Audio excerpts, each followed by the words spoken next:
ఆపదామపహర్తారం దాతారం సర్వసంపదాం లోకాభిరామం శ్రీరామం భూయో భూయో నమామ్యహం. జై శ్రీమన్నారాయణ. ప్రియ భగవద్బంధులారా, భగవద్గీత 5వ అధ్యాయం అర్జునుడి యొక్క సంశయంతో ప్రారంభమవుతుంది. అర్జునుడి కలిగినటువంటి సంశయాన్ని ఆయన ఒక ప్రశ్నతోటి కృష్ణుణ్ణి అడుగుతున్నాడు. ఆయన అర్జున ఉవాచ సన్యాసం కర్మణం కృష్ణ పునర్యోగం చ శంససి యచ్ఛ్రేయ ఏతయోరేకం తన్మే బ్రూహి సునిశ్చితం. సన్యాసం కర్మణం శంససి, పనులని వదిలిపెట్టమని చెప్తున్నావు. పునర్యోగం చ శంససి, పైగా మళ్ళీ పనులు చెయ్యి అని చెప్తున్నావు. ఇది నాకు కొంచెం అర్థం కావట్లేదయా. యచ్ఛ్రేయ ఏతయోరేకం, ఏతయోహో యత్ శ్రేయ, ఈ రెండిట్లో అంటే కర్మల్ని వదలడం, కర్మల్ని ఆచరించడం, ఇవి రెండూ నువ్వు చెప్తున్నావు. కానీ ఈ రెండిట్లో పరస్పర విరుద్ధం కనుక ఏది చేయాలో నాకు అర్థం కావట్లేదు. వదలాలో తెలియట్లేదు, చెయ్యాలో తెలియటం లేదు. ఈ శ్రేయ, ఈ రెండిట్లో ఏది నాకు శ్రేయస్సో తత్ మే బ్రూహి, దాన్ని నాకు చెప్పుమా. సునిశ్చితం, ఏది నాకు మంచిది అని నువ్వు ఇదివరకే మనస్సులో నిర్ణయం చేసుకుని ఉన్నావో దాన్ని నాకు చెప్పు. లేదా నువ్వు వేదైక వేద్యుడివి. వేదాలు మానవజాతి హితం కోసం ఎన్నో ఉపదేశాలు చేశాయి, అవన్నీ నీకు తెలుసును. నువ్వు చెప్పేది ఏదైనా వేదాన్ని అతిక్రమించి చెప్పవు అని నాకు తెలుసును. అందుచేత ఏది ఇదివరకు శాస్త్రంలో ఇది నీకు తగును అని నిర్ణీతమై ఉందో, నిశ్చితమై ఉన్నదో దానిని నాకు చెప్పు.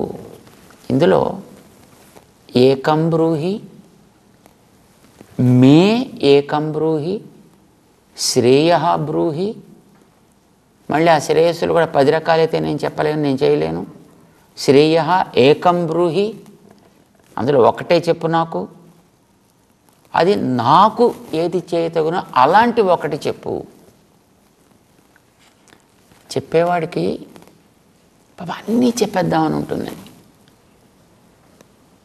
అది ఎంత చెప్పినా ఇంకా ఏదో చెప్పలేదు కాబట్టి ఇంకా లోపల గొడగొడలాడుతూనే ఉంటుంది. పాపం చెప్దామని ఆతురత కలిగినటువంటి వ్యక్తికి, వినేవాడికి ఎందుకు వచ్చిన తలకాయ నొప్పిరా బాబు అని వాడికి అనిపిస్తూ ఉంటుంది. పాపం కృష్ణుడికి ఉపనిషత్ సారమంతా తెలుసును. ఎందుకంటే ప్రతి అధ్యాయానికి చివర మనం చెప్పుకుంటున్నాం, ఇది శ్రీమద్భగవద్గీతాసు ఉపనిషత్సు బ్రహ్మ విద్యాయాం యోగశాస్త్రే.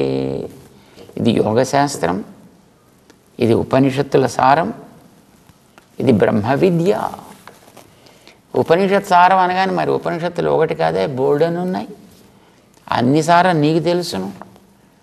నువ్వు నీ దృష్టిలో కూర్చుని చెప్పావంటే నాకు అర్థం కాదయా. చేత నన్ను చూసి, నా శక్తిని చూసి నాకు తగినట్లుగా 10 రకాలు చెప్పకు. అందులో ఏదో ఒకటి చెప్పు. కావాలంటే ఒకటి చేశాక ఇంకోటి చెప్పు. అంతే తప్ప నాకు అన్నీ చెప్పి నన్ను అనవసరంగా చికాకు పెట్టగా. పాపం కృష్ణుడికి దొరక్క ఒక్కడు దొరికాడు జీవితంలో 90 ఏళ్ళకి. ఇప్పుడు వీడిని వదిలిపెడితే ఇంకెవడు దొరుకుతాడో తెలియదు. అంచేత చెప్పదలుచుకునేదో మొత్తం పూర్తిగా వీడికి చెప్పేసేసి తాను వచ్చినటువంటి ప్రయోజనాన్ని తీర్చాలి అనేది పాపం ఆయన తపన. ఈయనకేమో ఎందుకు నాకు ఇప్పుడు ఇవన్నీ అని ఈయనకి దిగులు. ఏదైనా పాపం ఆయనకి చెప్పాలి అనుకున్నాడు కనుక ఆయన చెప్పాలి అంతే. అయితే చెప్పడంలో రకరకాలు ఉంటాయి కదండి. ప్రధానంగా 3 రకాలు ఉంటాయండి. ఇప్పుడు చెప్పేవాడికి వినేవాడు లోకువ అని అంటుంటారండి. ఇప్పుడు వినేవాడు దొరికాడు పాపం, ఎదురుకుండా అర్జునుడు. ఈ సమయం దొరికితే మళ్ళీ వాడు ఆ మాత్రం కూడా దొరకడు. ఇది తప్పితే ఇంకా వినే అతనిలో ఆ స్థితి కూడా ఉండదు. అంచేత చెప్పేసేయాలి. సలహా అని ఒక రకం అండి, రాజకీయం అని రెండవదండి, వేదాంతం అని మూడవది. ఇలా 3 రకాలు ఉన్నాయి చెప్పే పద్ధతులు.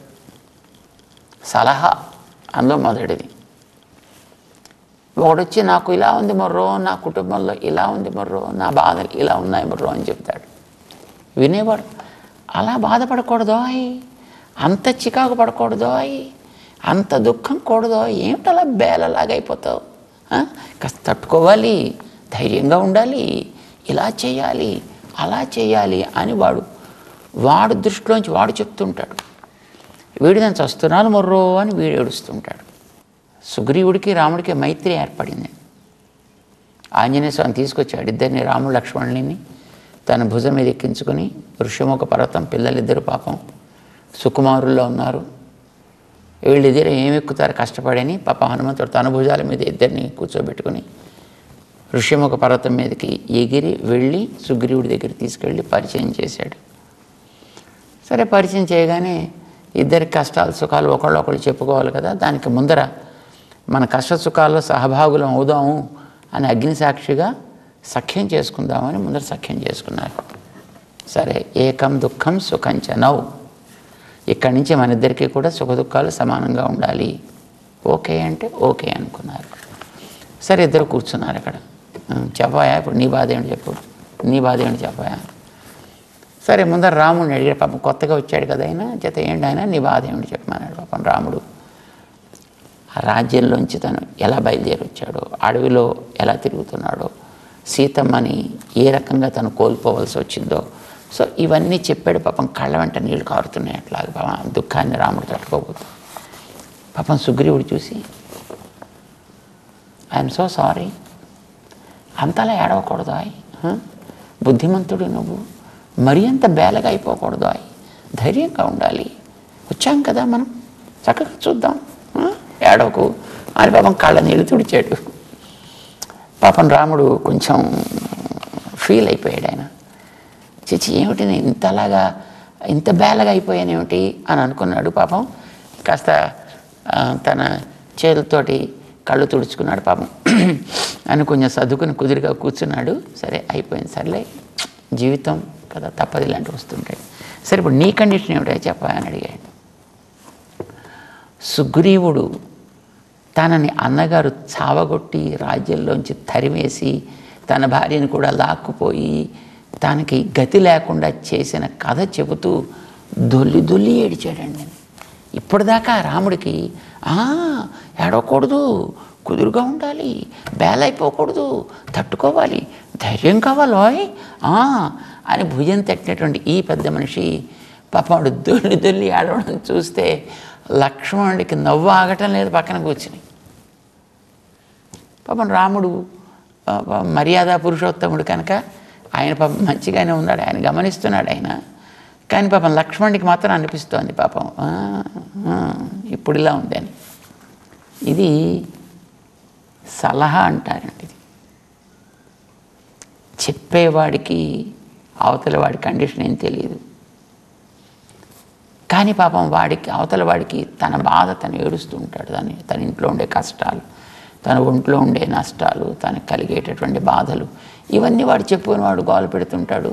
కానీ సలహా ఇచ్చేవాడికి వాడి షూస్లో వీడు ఉన్నాడు కదా, వాడి షూస్లోనే వాడు ఏడుస్తూ ఉంటాడు. వాడికి నిజంగా వాడికి ఆ బాధ తెలుస్తూ ఉంటుంది కనుక పాపం వాడు ఏడుస్తుంటాడు. వీడికే ఉన్నాయి, వీడు హాయిగా ఉన్నాడు వీడు కనుక వీడి దృష్టిలోంచి అవతల వాడి స్థితి తెలియకుండా వింటాడు.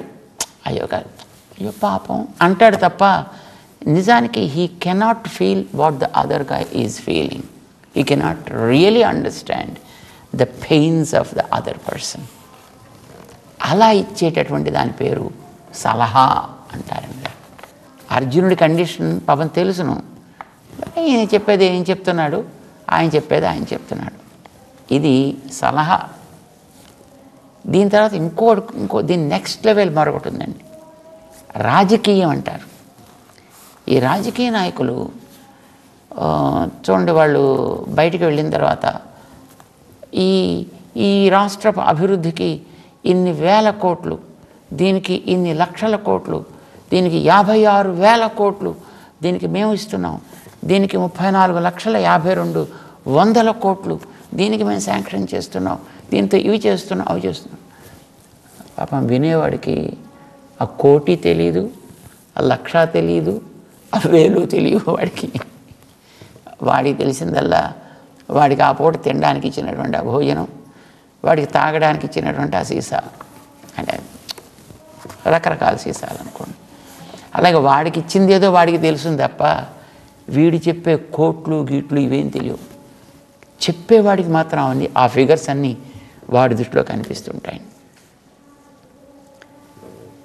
తాను ఏం చెబుతున్నాడో అది తెలుసుకుని వాడు చెబుతుంటాడు, వినేవాడి యొక్క స్థితి వాడికి అక్కర్లేదు. ఇది రాజకీయం.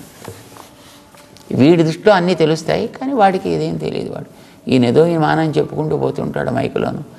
ఆ వచ్చిన వాళ్ళు కాసేపు కూర్చొని అక్కడక్కడ ఫోటోలు తీస్తున్నారా లేదా, ఆ పైన డ్రోన్ తిరుగుతుందా, దానికన్నా దాన్ని రాయిస్తున్నావా, ఇంతవరకు వాళ్ళ కన్సర్న్ అంతవరకే ఉంటుంది. అది రాజకీయం అంటారు. అంటే మాట్లాడేవాడికి తన కష్టం ఏమిటో తెలిసి మాట్లాడతాడు, సలహా తీసుకునేవాడు. రాజకీయ నాయకుడికి తను చెప్పేది ఏమిటో తెలుస్తుంది తప్ప వినేవాడి సంగతి వాడికి అక్కర్లేదు. వాడికి అది రాజకీయం అంటారు. ఇటు చెప్పేవాడికి అటు వినేవాడికి కూడా తెలియకుండా మాట్లాడే మాటలు వేదాంతం అంటారు. ఇద్దరికి అర్థం కావు. ఏమిటో ఆవిడ ఆత్మ అంటాడు, పరమాత్మ అంటాడు, రాగం అంటాడు, ద్వేషం అంటాడు, క్రోధం అంటాడు, మోహం అంటాడు, మదం అంటాడు, మాత్సర్యం అంటాడు, కర్మ అంటాడు, జ్ఞానం అంటాడు. వీడు కర్మ, జ్ఞానం, మాత్సర్యాలు, కామమోహ లోభాలు, ద్వేషాలు ఇవి వీడు చూడలేదు, వాడు చూడలేదు. ఆత్మ వీడికి తెలియదు, వాడికి తెలియదు. పరమాత్మ వీడికి తెలియదు, వాడికి తెలియదు. బ్రహ్మాండమైన థీరీస్ వీడు చెప్తుంటాడు, బ్రహ్మాండమైన థీరీస్ వాడు వింటుంటాడు, వాడు నోట్స్ రాస్తుంటాడు, విని వాడు మాట్లాడుతుంటాడు.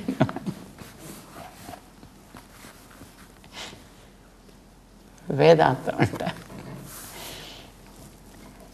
ఎవడో ఆయన వేదాంతానికి ఒక నిర్వచనం ఇచ్చాడు. కృష్ణుడి వేదాంతం కాదు సుమా అది. వేదాంతం అంటే చీకటి గదిలో అక్కడ లేని ఒక నల్ల పిల్లిని ఒక గుడ్డివాడు పట్టుకోవడానికి చేసే ప్రయత్నం లాంటిది. అది చీకటి గది, అదో నల్ల పిల్లిట.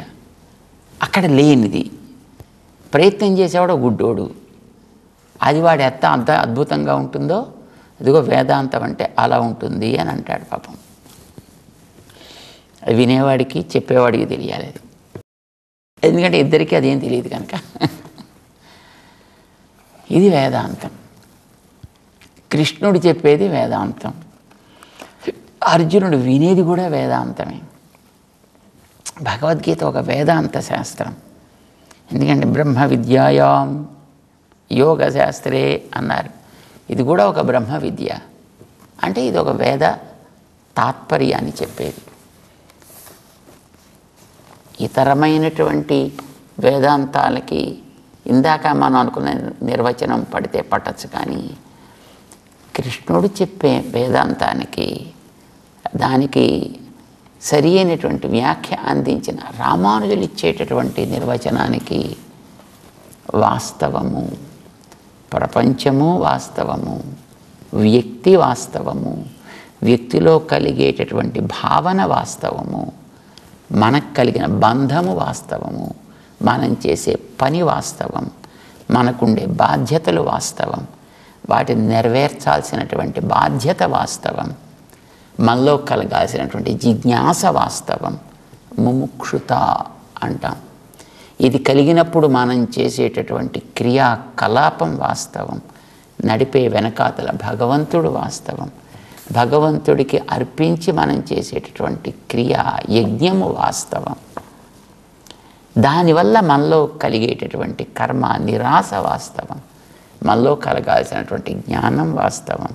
తద్వారా మనం పొందేటువంటి కర్మబంధ వినిర్మోచనం వాస్తవం.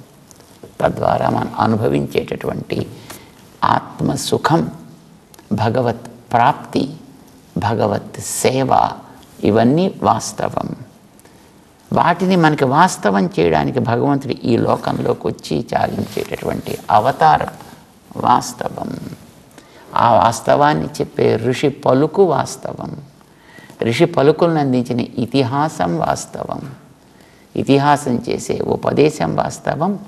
దాన్ని మనకి అందించే గురువు వాస్తవం. గురువు చెప్పే నీతి వాస్తవం.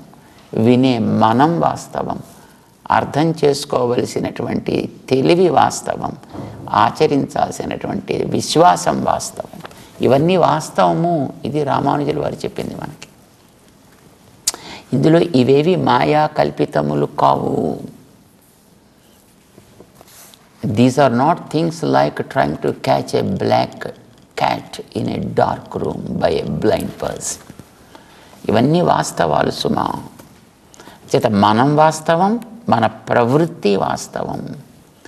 దీనికోసం మనం అర్థం చేసుకుని ఆచరించాల్సినటువంటి క్రియాకలాపం, కర్మ ఆచరణ కూడా వాస్తవం.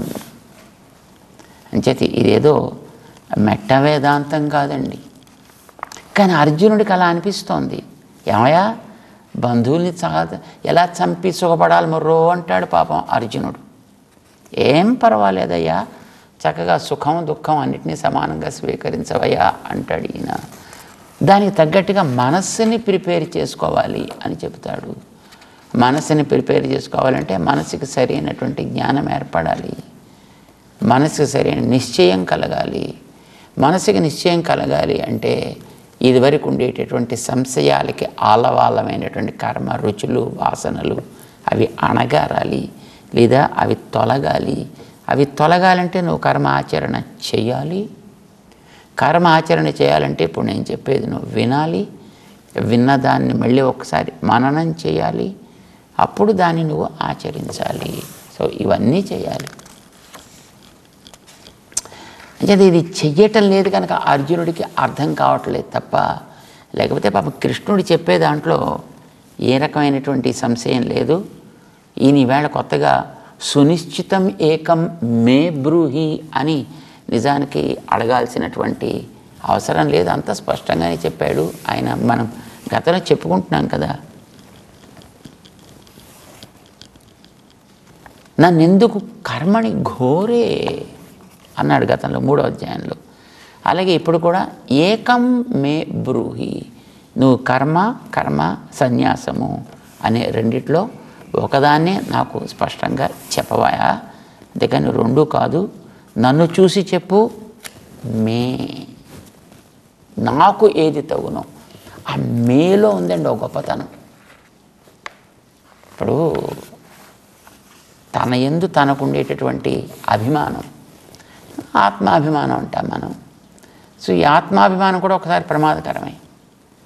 దశరథుడి దగ్గరికి వచ్చి విశ్వామిత్రుడు రాముడిని నాకు కావాలయా మా యాగ సంరక్షణ కోసం అడిగితే మే రామ, మే మా రాముడు, రాముడు నీ ఒక్కడి కోసం వచ్చాడయ్యా అవతారం ఈ లోకంలోకి. ప్రార్థన చేసినవాడు దేవతలు, పాప అంగీకరించినవాడు ఆయన. వచ్చింది లోకం కోసం, మే రామ. అలాగే తను మే బ్రూహి, నా ఒక్కడి క్షేమం కోసం, నీ ఒకడి కోసం చెప్పాల్సింది. ఈ చెప్పిన దాన్ని నీ ద్వారా లోకానికి అంతటికీ మొత్తం అర్థం కావాలి.